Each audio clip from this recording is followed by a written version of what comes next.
Good morning student.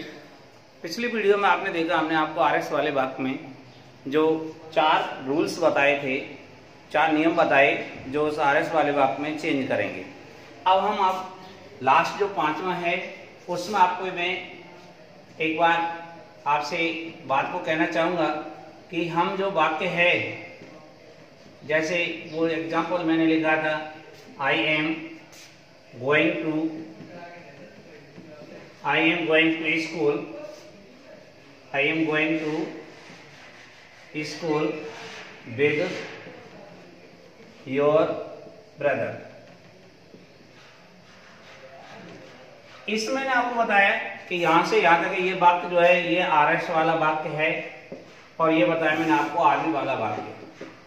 इसमें ये बताया था ऑब्जेक्ट, ये बताया सब्जेक्ट। अब हमें ये ध्यान रखना है कि जब हम इसको नरेशन चेंज करेंगे, नरेशन चेंज में आपको एक बात का विशेष रूप से ध्यान रखना है कि सब्जेक्ट एज इट रहेगा, ऑब्जेक्ट एज इट रहेगा। इसमें आपको कोई परिवर्तन नहीं करना है, इनको एज इट लिखेंगे। हाँ, अब बात आती है कि दोनों बातों को कनेक्ट करना और इससे क्रिया को बदलना। इस बात का आप विशेष ध्यान रखें कि से क्रिया यदि आ रही है तो हम उसको बदलेंगे, बाकी इसको छोड़ करके और क्रिया आ रही है तो मोस्टली वही क्रिया लिखी जाती है, एज इट लिखी जाती है, उसमें हम और परिवर्तन नहीं करते हैं। तो देखिए, अब ये से क्रिया यानी ये से की सेकंड फॉर्म है सैड। तो जिस रूप में से क्रिया होगी, आने वाली क्रिया जो हम बदलेंगे वो भी उसी रूप में ही आएगी, अलग से कोई और नहीं होगी। इस बात का ध्यान रखें। यहां पर कनेक्टिव लगेगा। कनेक्टिव क्या लगेगा, क्या नहीं लगेगा, उसके लिए आपको मैं एक चार्ट बनाऊंगा। अभी सबसे पहले आपको ये काइंड ऑफ सेंटेंस देखना है। आरएस वाले वाक्य का काइंड ऑफ सेंटेंस देखेंगे। काइंड ऑफ सेंटेंस में आपको देखना है कि यदि ये वाक्य ये हमारा एसर्टिव है, एसर्टिव सेंटेंस है। एसर्टिव सेंटेंस में 2 प्रकार के आते हैं, एक तो होता है हमारा सिंपल, एक होता है नेगेटिव। ये हमारे वाक्य होते हैं। और जब हमें ये वाक्य एसर्टिव दिया गया हो, एसर्टिव दिया गया हो तो हम क्या करेंगे, यहां पर हम देखेंगे कि ये वाक्य हमारा एसर्टिव है, आरएस वाला वाक्य एसर्टिव है। एसर्टिव में 2 प्रकार की वाक्य इन्वॉल्व होते हैं, एक तो होता है सिंपल सेंटेंस और एक होता है नेगेटिव सेंटेंस। ये आपको ध्यान रखना है कि इसमें क्या होता है बेटा, दोनों प्रकार के में सब्जेक्ट सबसे पहले होता है। आपको शुरू में यदि सब्जेक्ट मिल रहा हो, आरंभ में आपको सब्जेक्ट मिल रहा है, शुरुआत में सब्जेक्ट मिल रहा है, तो आप क्या करेंगे कि इन दोनों वाक्यों को कनेक्टिव दैट लगाएंगे। तो देखो मैं यहां आपके लिए बता देता हूं, एक तो से क्रिया को बदलना, से को बदलना,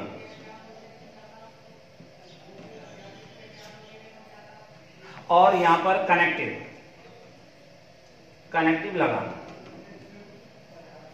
ये आपको ध्यान रखना है कि यदि हमारा वाक्य एसर्टिव है और यहां पर कर्म आ रहा है, कर्म चाहे हम अपनी तरफ से माने और चाहे कर्म हमें दिया गया हो। मानना कब पड़ सकता है, यहां ऑब्जेक्ट नहीं हो, कर्म नहीं हो और इस वाक्य में सेकंड पर्सन हो। तो मैंने आपको बताया कि सेकंड पर्सन को हम ऑब्जेक्ट के अकॉर्डिंग चेंज करते हैं, और जब ऑब्जेक्ट नहीं होगा तो हमें मानना पड़ेगा। तो यहां पर आपको ऑब्जेक्ट यदि नहीं है तो मानना पड़ सकता है। मान लो इस जगह पर ऑब्जेक्ट नहीं है और ना आपको मानने की जरूरत है। क्यों? क्योंकि इसमें सेकंड पर्सन नहीं आया है। सेकंड पर्सन नहीं आ रहा है तो हम इसमें ऑब्जेक्ट नहीं मानेंगे। यदि ये वाक्य एसर्टिव है, ये वाला वाक्य एसर्टिव है तो, और यहां पर कर्म आ रहा है तो, और यदि नहीं आ रहा है, मानने की जरूरत पड़ रही है तो, ये 2-3 बातों को ध्यान रखना। बाकी एसर्टिव हो, कर्म आ रहा हो, चाहे हम माने और चाहे दिया गया हो, तो हम से क्रिया को टेल क्रिया में बदल देंगे। जिस रूप में ये लिख रही होगी उसी रूप में ये लिख देंगे।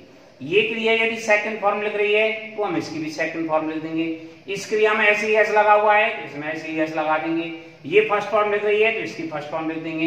इसमें आईएनजी लग रही है तो इसमें आईएनजी लगा देंगे। इस बात का ध्यान रखना है कि टेल क्रिया में तब आएगी जब यहां पर ऑब्जेक्ट होगा, क्योंकि टेल क्रिया जो टेल वर्ब है वो हमारी ट्रांजिटिव है, सकर्मक है, इसके साथ में कर्म होना जरूरी है। यदि कर्म नहीं है तो ये टेल क्रिया एज इट रहेगी, बुसे क्रिया एज इट रहेगी, टेल नहीं आएगी। ये हमें फिर मैं मेरी बात को रिपीट कर रहा हूं कि यहां पर ऑब्जेक्ट है तो ठीक, फिर तो आप भले इसमें सेकंड पर्सन आ रहा हो चाहे नहीं आ रहा हो, कोई मतलब नहीं है। यदि ऑब्जेक्ट नहीं है तो आपको नजर करना है कि इस आरएस वाले वाक्य में कहीं सेकंड पर्सन है तो नहीं है। यदि है तो आपको ऑब्जेक्ट मानना पड़ेगा, अपनी तरफ से ऑब्जेक्ट मानने को कोई भी ऑब्जेक्ट मान लेना, इसका ऑब्जेक्ट छोड़ देना। क्यों? क्योंकि फर्स्ट पर्सन भी इसी के अकॉर्डिंग चेंज हो जाएगा और सेकंड पर्सन भी इसी के अकॉर्डिंग चेंज हो जाएगा, तो थोड़ा डिफरेंट लेना, सब्जेक्ट और ऑब्जेक्ट को मान लेना, कोई भी डिफरेंट कोई ऑब्जेक्ट मान लेना। इसके बाद यहां इन दोनों बातों को कनेक्ट करने के लिए हमें दैट लगाना होगा। कनेक्टिव के लिए भले ऑब्जेक्ट आओ और चाहे मत आओ, हमें तो दैट तो लगाना है, इस बात का विशेष ध्यान रखें। तो मैंने ये बताया ये वाक्य असर्टिव हो यानी सिंपल या नेगेटिव हो तो हम से क्रिया को टेल क्रिया में जब बदलेंगे जब यहाँ ऑब्जेक्ट होगा या हम अपनी तरफ से मानेंगे। यहां पर कनेक्टिव दैट लगेगा। मान लो हमें ऑब्जेक्ट नहीं दिया गया है और ना मानने की जरूरत पड़ रही है, नहीं दिया गया है, इसमें सेकंड पर्सन नहीं है तो हम नहीं मानेंगे। नहीं मानेंगे तो से क्रिया को एज इट लिखेंगे, टेल क्रिया नहीं लगाएंगे, इस बात का ध्यान रखना। प्लस उसके बाद अब आता है अगला हमारा सेकंड नंबर पर आता है इंटरोगेटिव सेंटेंस। इंटरोगेटिव सेंटेंस में आप लोग इंटरोगेटिव सेंटेंस दो प्रकार के। सबसे पहली बात, एक तो होते हैं हेल्पिंग वर्ब से शुरू, हेल्पिंग वर्ब से शुरू, और एक होते हैं WH वर्ड से शुरू, WH वर्ड से शुरू।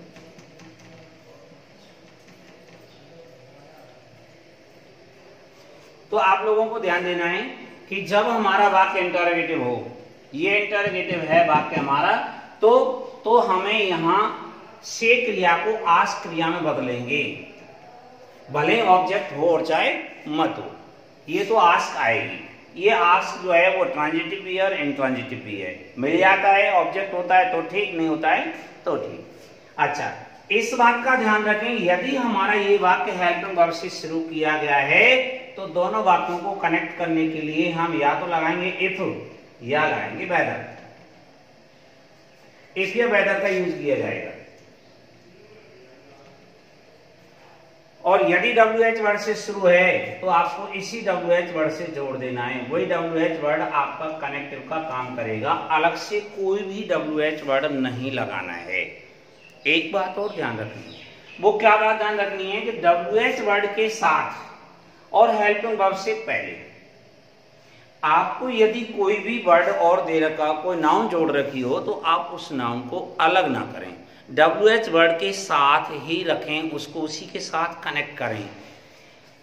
फिर उसके बाद आपको क्या करना है कि इस जो इंटरोगेटिव सेंटेंस मिलेगा उसको आपको असर्टिव सेंटेंस बनाना है। असर्टिव कैसे बनाएंगे?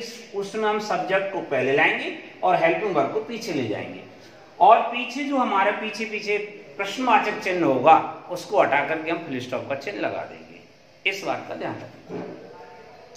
अगला आता है हमारा तीसरे नंबर पर आता है इंपेरेटिव सेंटेंस।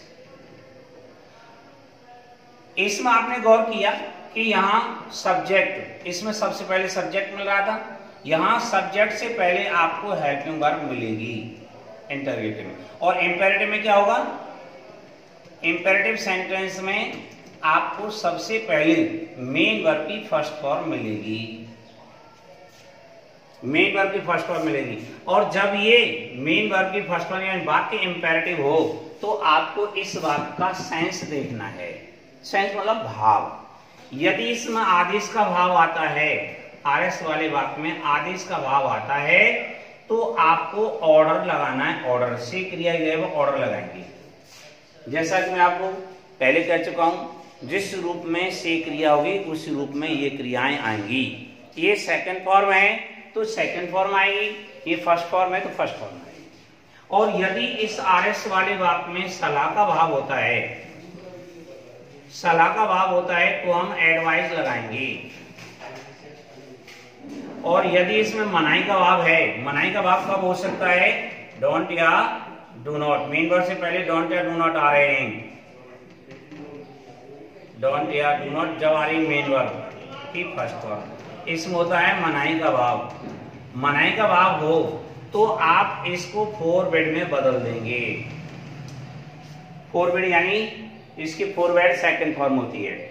और यदि आप इसको फॉरवर्ड में ना बदल करके और किसी मतलब क्या बदल सकते हैं, हम इस जगह पे इसको हम एडवाइज में बदल सकते हैं।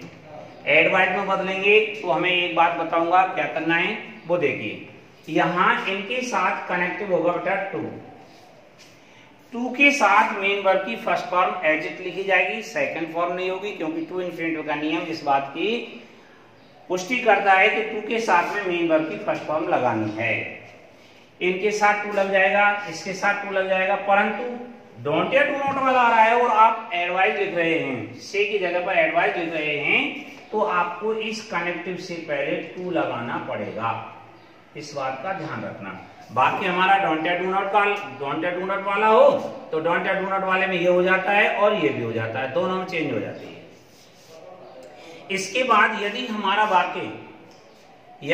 वाक्य प्लीज काइंडली सर मैडम से शुरू हो रहा है, प्लीज काइंडली सर या मैडम,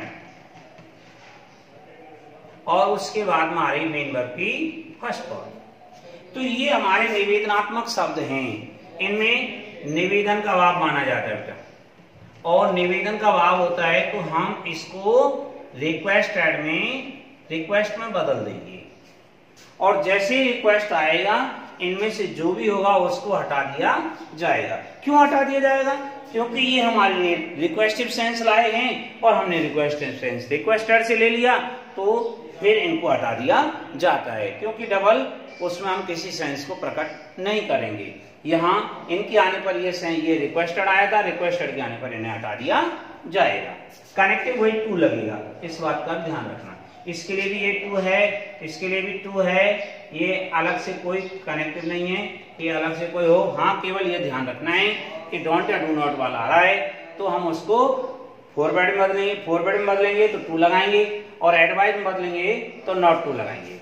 यदि हमें ये नेवर प्लस एमबी फर्स्ट से दिया गया हो, नेवर प्लस एमबी फर्स्ट से दिया गया हो, तो हम नेवर के आने पर वही एडवाइज लगाएंगे, परंतु यहां टू के स्थान पर नेवर लगाया जाएगा। टू नहीं लगेगा, नेवर लगेगा। यदि नेवर आ रहा है तो नेवर लगाएंगे। और डोंट या डू नॉट वाले को आप एडवाइज में बदलना चाहते हैं तो आपको क्या लगाना होगा? नॉट लगाना, फिर नेवर नहीं आएगा। इसके बाद अगला आता है हमारा फोर्थ टाइप है हमारा exclamatory sentence.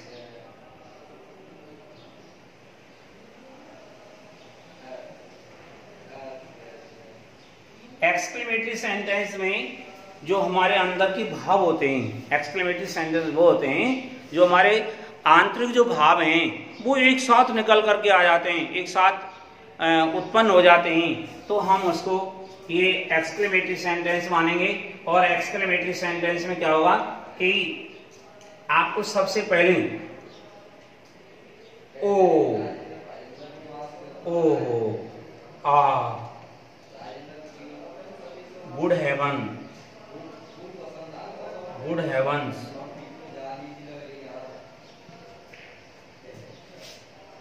OMG, oh my God,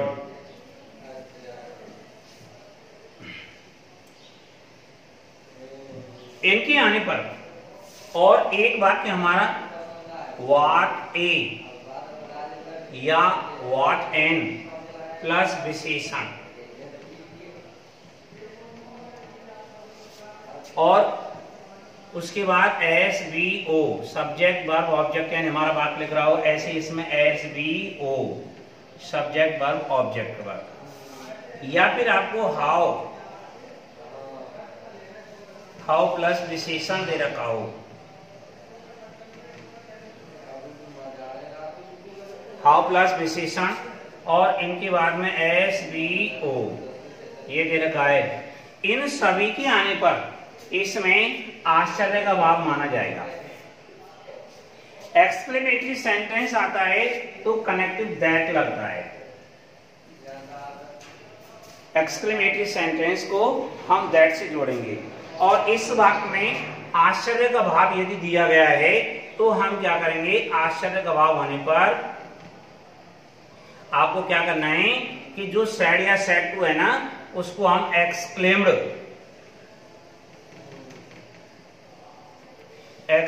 with wonder या सरप्राइज,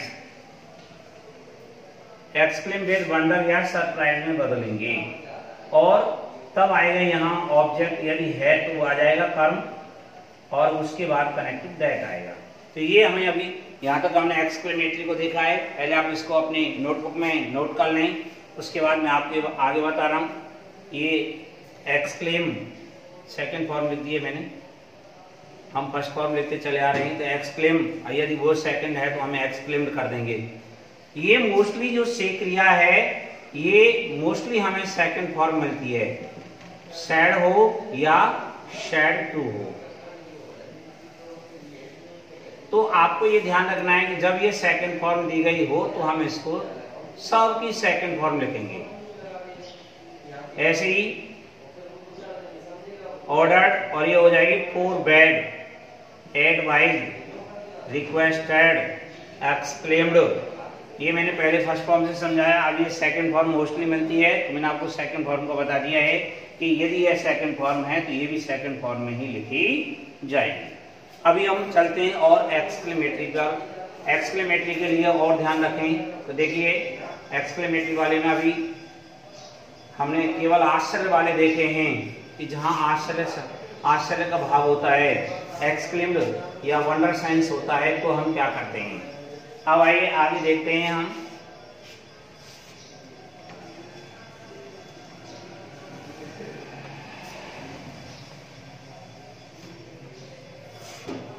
मान लो आपको आहा या हुर्रे, आहा या हुर्रे मिल जाता है और plus S be subject verb object ये मिलते हैं। आहा फिर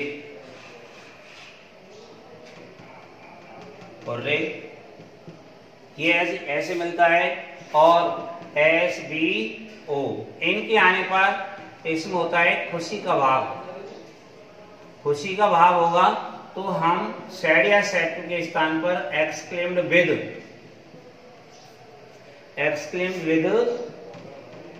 जॉय लगाएंगे। जॉय लगाओ या डिलाइट लगाओ। कनेक्टिव वही दैट लगेगा। इसके बाद यदि हमारा आता है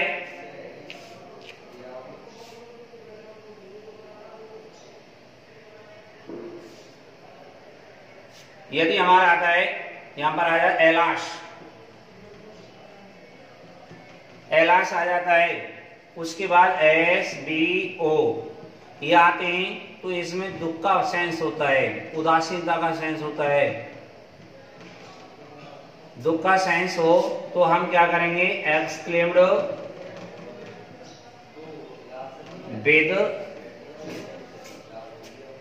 विद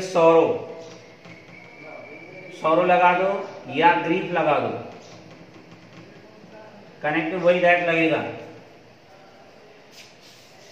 यदि हमें आता है ब्रेवो का साइंस आता है, उसके बाद एस बी ओ इसमें होता है शाबाशी का भाव। शाबाशी का साइंस आता है तो हम क्या करेंगे, एप्लोडेड। उसके बाद यहां लाएंगे कर्म के बाद लिखेंगे सेइंग और जब लगेगा कनेक्टिव दैट कर्म यहां आएगा, सॉरी दैट कनेक्ट, सेइंग के बाद आपको कनेक्टिव लगाना है दैट। तो कर्म हम इनके एप्लोडेड और सेइंग के बीच में कर्म लिखते हैं। इसके बाद अगला यानी पांचवा प्रकार का हमारा आता है ऑप्टेटिव सेंटेंस। ऑप्टेटिव सेंटेंस में क्या करते हैं, क्या नहीं करते हैं। ऑप्टेटिव सेंटेंस होते क्या हैं, जिनको हम कहते हैं कामना सूचक वाक्य। जब हम किसी के लिए कोई इच्छा प्रकट करते हैं, कामना करते हैं या आशीर्वाद देते हैं, किसी को श्राप देते हैं, तो उसके लिए हम ऑप्टेटिव सेंटेंस का यूज करते हैं। ऑप्टेटिव सेंटेंस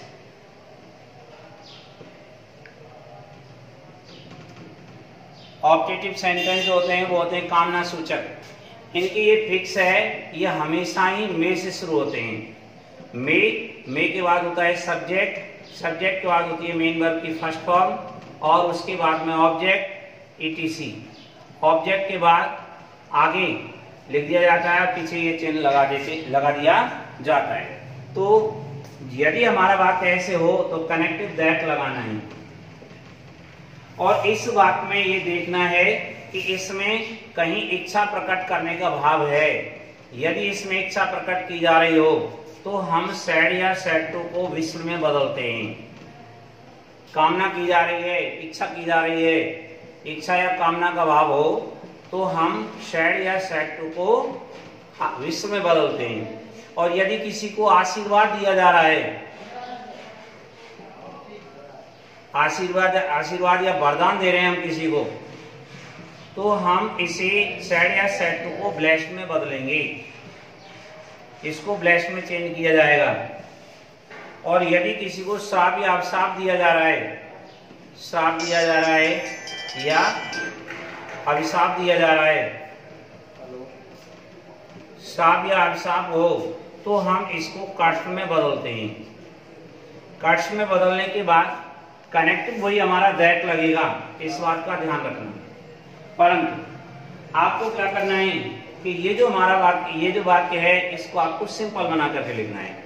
इस मे को सब्जेक्ट के पीछे लाएंगे, सब्जेक्ट को पहले लाएंगे, और ये जो चिन्ह होगा ना विस्मयादिबोधक का, इसको हटा दिया जाएगा। बात ऑटोमेटिक हमारा एसर्टिव हो जाएगा, और एसर्टिव सेंटेंस हमें चेंज करना है। इनडायरेक्ट में जब हम चेंज करेंगे, डायरेक्ट सेंटेंस हमारा चाहे किसी प्रकार का हो, उससे कोई सेंस नहीं। हमें तो ये देखना है कि जो हम चेंज करेंगे वो एसर्टिव लिखना है, और एसर्टिव सेंटेंस में सब्जेक्ट का यूज पहले किया जाएगा।